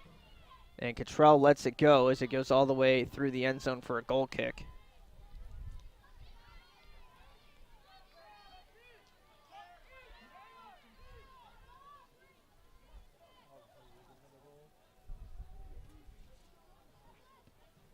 Clampett now kicks it out of bounds. And this is a good break for Capital as it's all the way to this side of the 50. Markham throwing in. 6:16 to play. Thrown in. Elliott has it. And she has no help. Just a lot of black jerseys around. Swept out to Markham. 6 minutes left to play. Markham to Avery Hart. It's down on the turf. Woodruff trying to help out.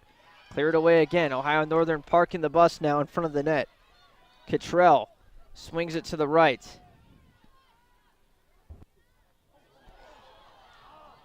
Ball is once again sent forward and back. And a foul called against Estes.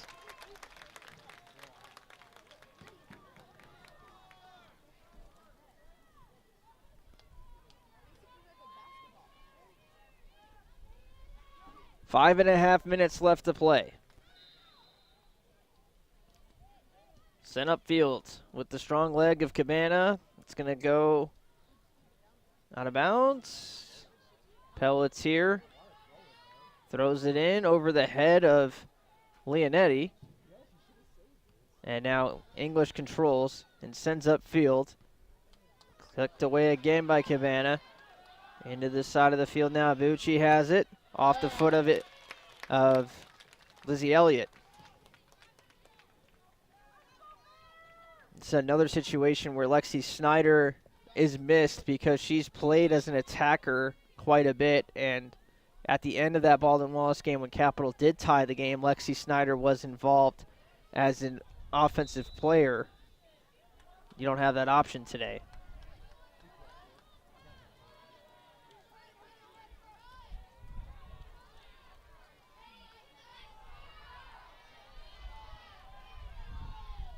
Sent upfield by Capital. Cleared away. At midfield, Pelletier. Got to win possession here. She does. It's going to be a throw-in. Zugaro can check in for Capital. And this has got to be quick with 4 minutes and counting off the clock. You got to move. So Pelletier's going to come off the field. They're taking a lot of time to get organized here. Zugaro moves up top. Woodruff moves into the midfield. And Estes stays in as kind of an outer back, but basically a fourth attacker at this point with Estes, Zugaro, and Elliott all in the game. So they're basically opening up to 4 attackers by taking Pelletier out. 3:32 to play. Coach says, let's slow this thing down here.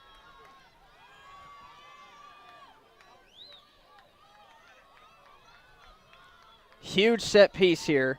3 minutes and 18 seconds left in the game. Markham sends it at the net. It's a low line drive. It pops into the air. It's still down on the box. Capital trying to get possession back. Zugaro plays it back to Markham, and she'll try it again. Miskicked a little bit. Loose. Estes. Hart trying to battle for it. It goes into no man's land, and English not able to win the foot race. Now English is taken down. It goes out of bounds, and Ohio Northern will get the throw in.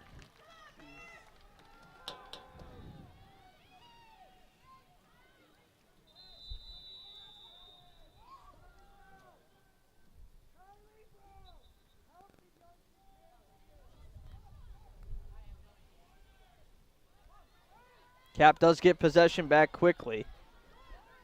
2:30 to play. Cottrell. Nice long pass that got through to Avery Hart, and let's see what Hart can do. Hart with 12 goals this season, scored on Thursday, sets up a throw-in for Capital. 2:16 to play. A 90th minute goal put them into the #1 seed and clinched the regular season title in the OAC a week ago. And Capital is going to need some more miracle in the 90th minute here. 2 minutes left. Or Ohio Northern will walk away champions of the OAC tournament. Cottrell sends it forward, off ahead of a few bodies. And now, cleared out of bounds away from Ogden. It's going to stay in. Markham plays it in again to the front of the box. It's loose. Estes trying to set up where that's Woodruff, setting up for Cap. Sends a cross off of the face of a defender. And how about this? We have a corner kick here, which have been so effective for Capital here on this field. Woodruff sends it in. Far post. It's loose. Headed off of the crossbar. Oh my goodness. I think they called offsides anyway, potentially a foul. Oh, their second chance off of the crossbar on the corner kick. Again, an excellent ball from Woodruff. Out of bounds, 40 seconds for Capital. Still some hope here. The first shot kind of got blocked down and someone passed it over. And the shot by Zugaro goes off of the crossbar, and then an offsides was called afterwards. I believe that would have been a clean goal. And the offsides came after the shot hit the crossbar. 15 seconds left to play. It's loose at midfield. Cottrell tried to wind up. Ogden now sends it. Ohio Northern clears, and the Polar Bears are going to survive on a ball that hits the crossbar. Wow. The corner kicks have been so good for Capital, and it was an excellent ball again delivered by Woodruff. After a scramble in the box, it's Zugaro who sends it off the crossbar. And a team effort for the Polar Bears in this one. Jill Roberts, the hero for the Polar Bears, as her goal is the difference in a 1-0 win for the Ohio Northern Polar Bears, who will be going to the NCAA tournament. Congratulations to them. Capital's fate will now rest on the hands of the selection committee. Selection Monday, we'll call it. 2 o'clock, they will determine the bracket for the NCAA Division III championship. And Capital will be hoping to have an at-large bid after a regular season title and a 1-0 loss here in the final today. What a great game and great drama down till the end. Capital actually ended up out-shooting the Polar Bears 11-8, including 6 shots on goal. But Moss was up to the challenge, making the 6 saves that she needed to make, and then get a little bit of luck from the crossbar, keeping Capital from sending this thing to overtime. 1-0 Ohio Northern, your final score from Bernlohr. Reminder for those out there listening, broadcast, next one will be on Saturday, and we will switch it up inside now to the hard court, where Capital will face off with Kenyon College on the women's side on November 12th. So that will be the home opener. And then on November 19th, the men's team facing off with Olivet College. So some good basketball action coming up before the students hit the break in the schedule in late December. Should have about 7 or 8 games played from each team, and a few of those will be here at home. So remember to check out the website athletics.capital.edu. But the next 2 Saturdays we'll have some basketball action starting a week from today, 7 o'clock start, 6:50 pregame. Capital playing host to Kenyon College, and should be a good one from inside the Capitol Center. We thank you for joining us all season long. Tough, heartbreaking loss here today, especially with the ball hitting the crossbar there in the last minute, but a very successful season on the pitch here for the Comets, and we'll wait and see if the committee deems Capital worthy of an at-large bid in the NCAA tournament and keeps this ride along for the 2022 campaign. Once again, thanks for listening to everybody today and all season long, and we will catch you next time from the Capitol Center Saturday night when we tip off the women's basketball season here at the Capitol Center on the campus of Capital University. Jerry Bluff here with you, and we'll see you next time from Capital.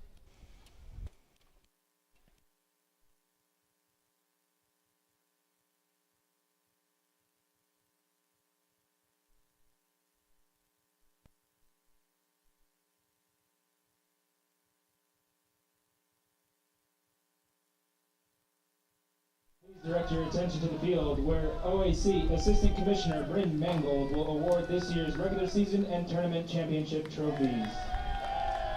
The Ohio Athletic Conference would like to first congratulate all of its OAC women's soccer teams on another competitive season, and would particularly like to recognize both teams on this field for finishing atop the regular season standings and being the last 2 standing in the postseason. We would first ask team representatives from Capital University to join Bryn on the field.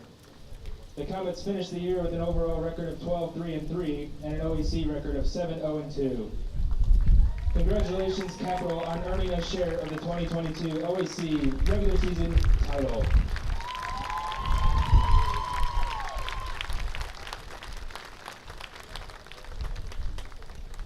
Now we would like to ask representatives from Ohio Northern to join Bryn on the field. The Polar Bears finished the year with an overall record of 13-1-5 and an OAC record of 7-0-2. They carried the momentum from earning a share of the OAC regular season title into the OAC tournament. Congratulations, Ohio Northern, on both an OAC regular season tournament title and a tournament title this season. As winners of the OAC tournament, Ohio Northern has earned the OAC's automatic bid to the NCAA tournament. The selection show will take place this coming Monday, November 7th at 2 p.m. Ladies and gentlemen, your 2022 OAC tournament champions, Ohio Northern.